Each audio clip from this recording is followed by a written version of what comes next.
Depuis 1989, 4 pays d'Afrique de l'Ouest ont subi de plein fouet destruction et violence. Les sociétés nationales de la Croix-Rouge, avec le soutien de la délégation régionale d'Abidjan, leur ont fourni assistance tout au long des combats. Voici l'histoire de 4 communautés et des liens qu'elles ont tissés avec la Croix-Rouge dans la région, dans leur transition de la phase d'urgence à celle du développement. La guerre a éclaté au Libéria en 1989 et a rapidement déstabilisé la région tout entière. 2 années plus tard, les combats s'étendaient au Sierra Leone.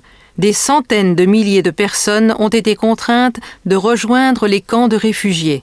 Le sud-est de la Guinée a accueilli à lui seul plus d'1 demi-million de réfugiés.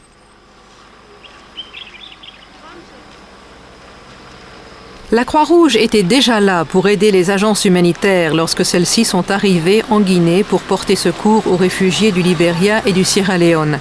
Elle gérait des camps, creusait des puits et distribuait de la nourriture. Aujourd'hui, ces réfugiés ont commencé à prendre le chemin du retour. Les volontaires ont donc le temps de parler aux Guinéens de leurs besoins élémentaires.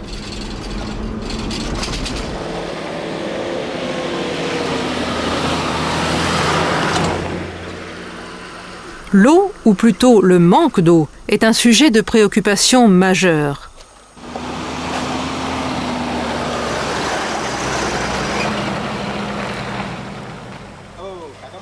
Le manque d'eau potable est à l'origine d'épidémies de choléra et d'autres maladies.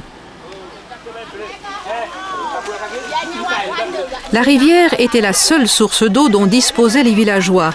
Ils s'y baignaient, y lavaient leurs vêtements et s'en servaient pour la cuisine et pour boire. La tâche d'aller chercher de l'eau incombe aux femmes. Elles parlent de ce fardeau aux volontaires de la Croix-Rouge. Ouida Loua est la présidente du comité des femmes du village.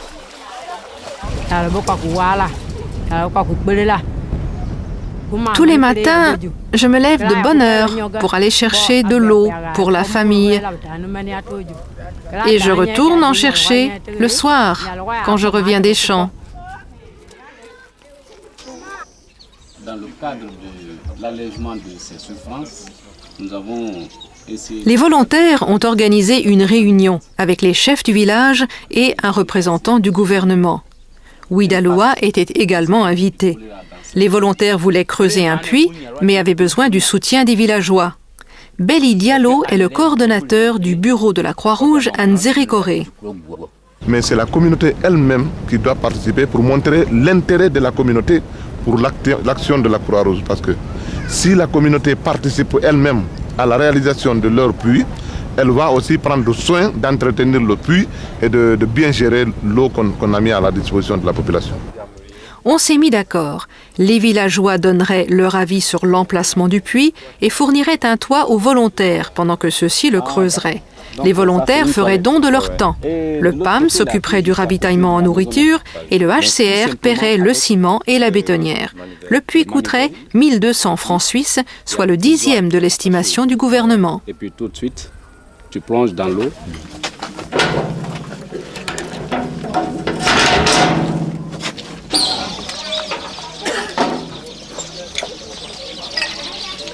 Une fois le puits fini, la Croix-Rouge a remis les clés à Ouida Loua, un geste chargé de signification pour toutes les femmes du village.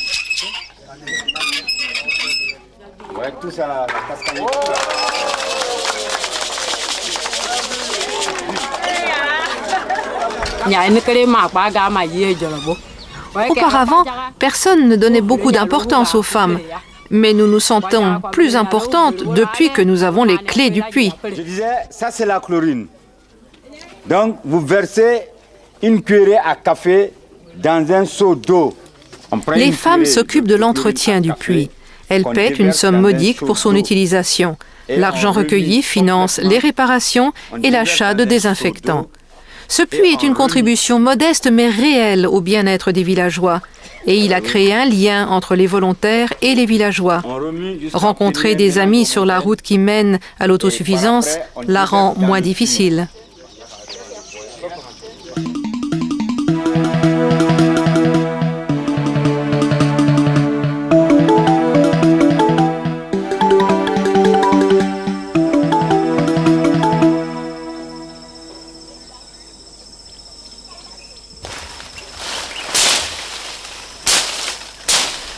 Vincent Massoua, agent de santé communautaire de la Croix-Rouge, vit dans un petit village près de Danané en Côte d'Ivoire. Avec l'aide de sa femme, il cultive du cacao, du café et du riz. Ils doivent travailler dur pour survivre. En 1989, la vie du village de Vincent a été bouleversée par l'arrivée soudaine de 4000 réfugiés libériens. D'une certaine manière, ces réfugiés avaient de la chance. Ils arrivaient pile après la récolte du riz. Les villageois ont vidé leur grenier pour nourrir les réfugiés affamés. Vincent et ses voisins ont partagé tout ce qu'ils avaient, nourriture, bois, vêtements. Mais leur générosité a épuisé leurs ressources. Et l'entassement des réfugiés dans un espace aussi restreint faisait de tous des proies faciles pour la maladie. Bonjour, chers parents. Les volontaires de la Croix-Rouge à Danané et les villageois ont décidé récemment de travailler en commun à la création d'un dispensaire.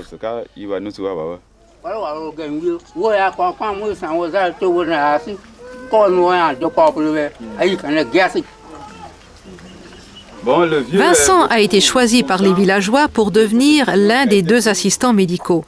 La mise en place de l'opération a pris un certain temps, car elle a impliqué la communauté tout entière. Le docteur Seya Aimé Mathurin est le coordonnateur du programme de santé communautaire de la Croix-Rouge en Côte d'Ivoire. Nous ne pouvons pas venir agir au profit des populations sans leur participation et sans leur avis. Nous avons constaté des problèmes de santé dans leur village. Nous venons en discuter avec eux pour qu'ensemble, on trouve des solutions. Les villageois construisent le poste de santé. Ils ont fait don de leur temps et d'une partie des fournitures. La Croix-Rouge de Danané a fourni le ciment et le reste des matériaux pour un coût d'environ 150 francs suisses.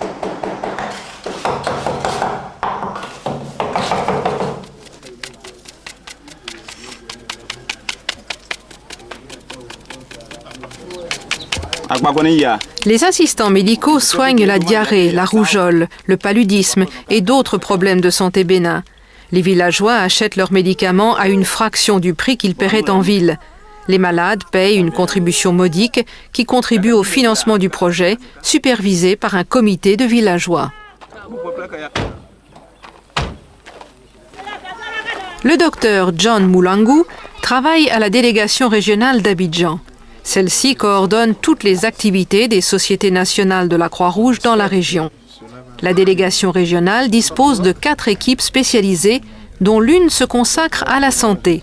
Le docteur Moulangu est donc en mesure de faire appel au savoir-faire et aux ressources des autres sociétés nationales de la région si une situation d'urgence sanitaire se présentait en Côte d'Ivoire. Ce qui est important ici, c'est la santé de la population, c'est juguler, n'est-ce pas, le fléau qui peut arriver. Donc notre rôle se situe là. C'est un rôle technique, c'est un rôle avec toutes ses composantes, c'est un rôle, c'est un support.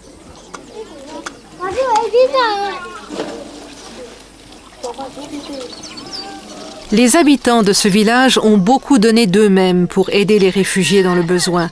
De cette façon, avec l'aide de volontaires de la Croix-Rouge, ils ont acquis des connaissances et développé un courage qui leur permettront de faire face à la prochaine crise à laquelle eux-mêmes ou les générations futures devront faire face.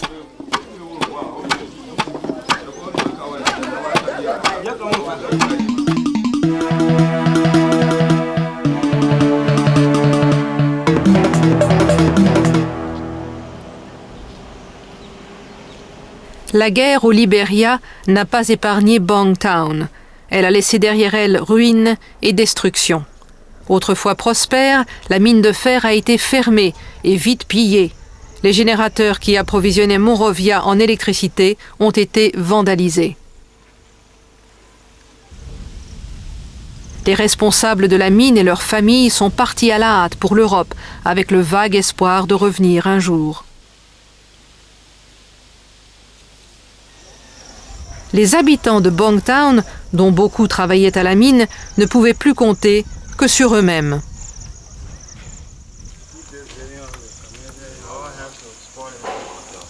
Roland Enders dirige le bureau local de la Croix-Rouge à Bongtown. En 1992, les combats ont repris. Terrorisés, les habitants craignaient pour leur vie. Il a persuadé beaucoup d'entre eux de se réfugier ici, dans les bâtiments de la Croix-Rouge.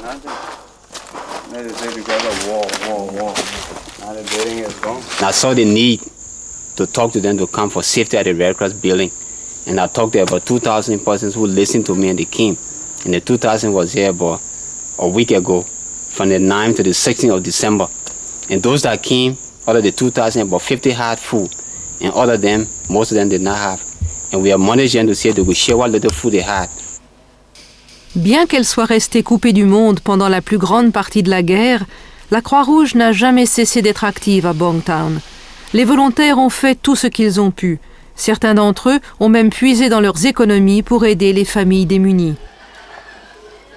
Aujourd'hui, une paix fragile est revenue dans le pays. Certains réfugiés et personnes déplacées sont déjà retournés chez eux. Cette femme avait trouvé refuge en Guinée. Maintenant, elle vend du sel et du bicarbonate de soude pour survivre. Il est impossible de trouver un vrai travail ici et la vie est dure. Bongtown est dans l'attente. Seule une paix durable pourra ramener une sécurité financière.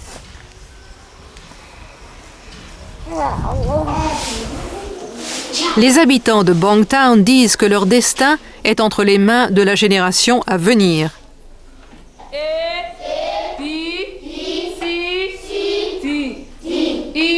Les volontaires de la Croix-Rouge ont fait fonctionner cette école pendant toute la durée de la guerre. C'est un havre de paix où les enfants peuvent retrouver sécurité et amour. Les parents font de gros sacrifices pour payer les livres et les fournitures scolaires de leurs enfants.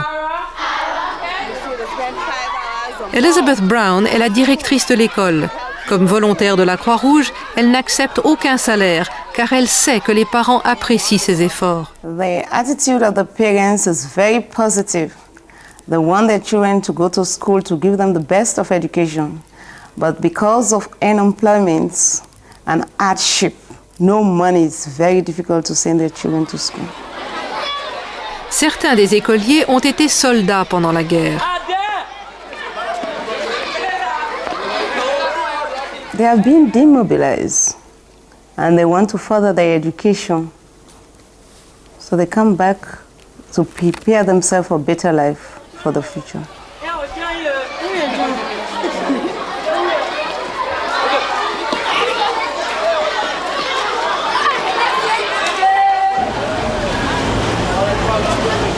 La Croix-Rouge a travaillé à Monrovia pendant toute la guerre pour prodiguer une aide alimentaire et médicale d'urgence aux plus démunis.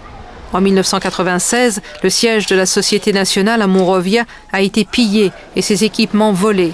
Elle se prépare aujourd'hui à l'immense tâche de reconstruire le pays.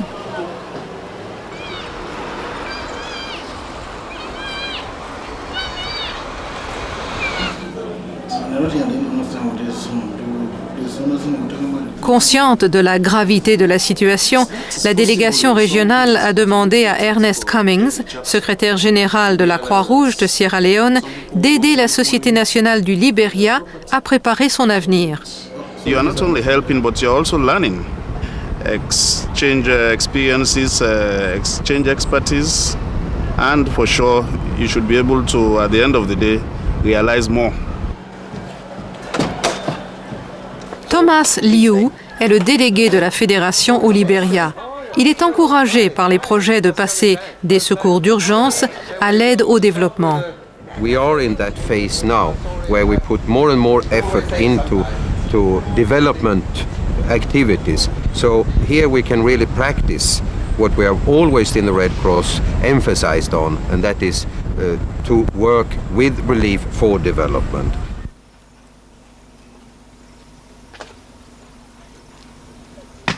À Bongtown, beaucoup de mineurs, ainsi que leurs familles, cultivent de petites parcelles de terre. C'est pour l'instant leur seul espoir de survie. Les plus âgés rêvent de ce qui aurait pu être si la mine fonctionnait encore et s'ils avaient pu recevoir leur retraite. Mais la plupart d'entre eux placent leur espoir entre les mains des enfants et dans la force qu'ils tirent les uns des autres. You may choose Des voisins qui aident d'autres voisins dans le besoin.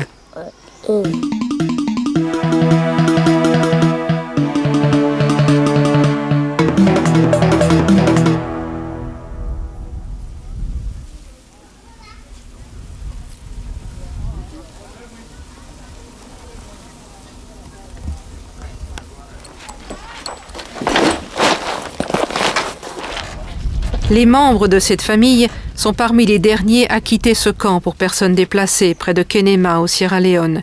Ils recevront des vivres pour 3 mois, après quoi ils devront se débrouiller tout seuls.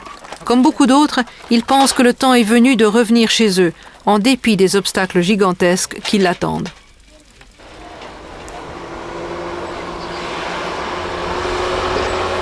La Croix-Rouge a prodigué aide et assistance aux réfugiés sierra-léonais pendant toute la durée des combats. Aujourd'hui, l'objectif prioritaire est de travailler ensemble pour réhabiliter leur maison et leur village.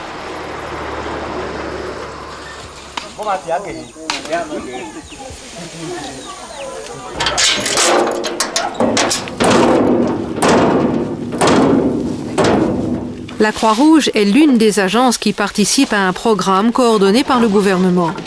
Dans ce village, elle donne de la nourriture en échange de leur travail à ceux qui sont prêts à dégager les routes et à reconstruire les écoles, les cliniques et même leur propre maison.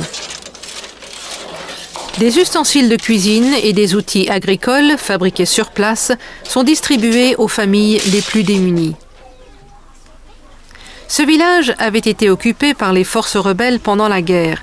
La milice locale les en a chassés il y a quelques mois. Les rebelles ont laissé derrière eux leurs graffitis et une ville en ruine.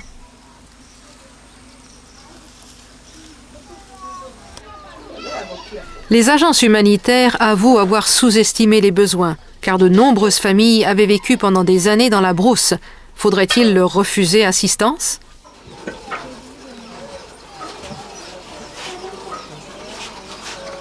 Après des années d'exil, les villageois sont en mauvaise santé. La Croix-Rouge a dépêché des équipes médicales. Celles-ci peuvent soigner les cas les plus simples. Mais ceux qui sont plus malades ne seront pas soignés, car il est rarement possible de les envoyer dans un hôpital.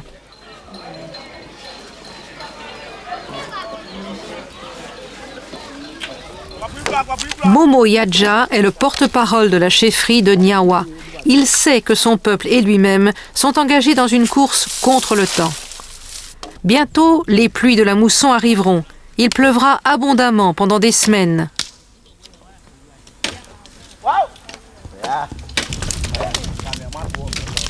Les champs sont demeurés en jachère pendant des années. C'est un travail épuisant sous un soleil écrasant. Mais ils n'ont pas le choix. L'aide alimentaire sera suspendue cette année. Les pluies arriveront bientôt. Nous devons préparer les champs pour les semis et finir de construire nos maisons. Les volontaires de la Croix-Rouge s'efforcent de fournir à temps les semences de riz aux paysans. Ils admirent la force des villageois et leur détermination à survivre. Ils voudraient pouvoir faire encore plus pour les aider. Mais les volontaires et les villageois doivent travailler dans les limites de leurs possibilités et de leurs ressources.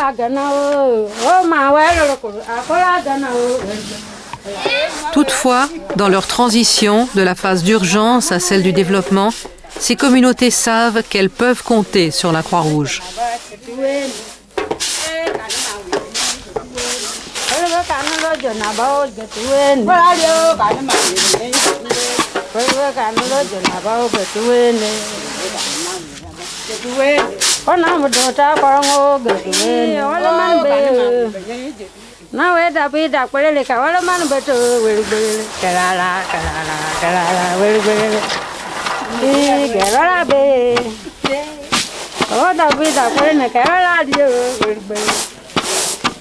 Kerala.